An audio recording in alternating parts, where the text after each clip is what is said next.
Do you believe all is well right now in Houston? I don't think it is, and it's a big problem because Chris Paul doesn't like the way that they play. And it's understandable because he's never been a guy that stood around and just watched somebody else's play. He always was in control of the offense. He ran pick and roll. He gets other people involved. And the way that the system is running now, he's sitting, as well as the other teammates, and watching James Harden play. Don't get me wrong. It works well in the regular season, but when it comes playoff time, when you have multiple days to prepare for that system, it seems that it doesn't work very well in the playoffs. Kobe Bryant himself said you can't win a championship that way. And Daryl Morey is a terrific general manager, and he's known to make big, bold, aggressive moves. But as Woj brought up earlier, Chris Paul has a fortune of money left on his contract. Is there a big move out there for Houston to make if they want to? Well, it depends on what you're trying to do. Are you trying to save money or are you trying to win? If you're trying to save money, there's probably a contract they could move Chris Paul for that could cut their, their luxury tax bill, cut their payroll, right? And, get out of that deal. But are they going to be able to trade him for value?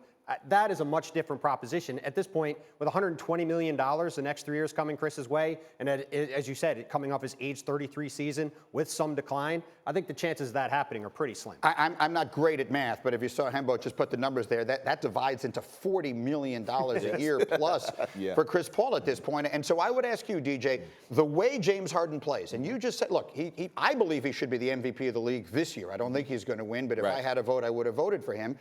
He is sensational at what he does. He is. But can you win if your team is built around doing what he does? Can you win the championship? I don't think so, because at the end of the day, he's going to have his ups and downs as far as his percentages and shooting and things of that nature. And he's shown, some fatigue going down the stretch, playing that way the whole season. I just think that the whole system has to change. He can do so many things on the basketball floor other than to just sit there and ISO. He's a good passer. He can penetrate and kick to other guys. I understand that, in the regular season, Mike D'Antoni's system is awesome. He's collecting a lot of wins, but at the end of the day, for this group of guys, championship or bust. You sort of feel like the way things broke for them against Golden State this year, no KD when it really mattered in that Game 5 and they couldn't get it done. No KD and Steph is scoreless at halftime in your own building and you lose Game 6.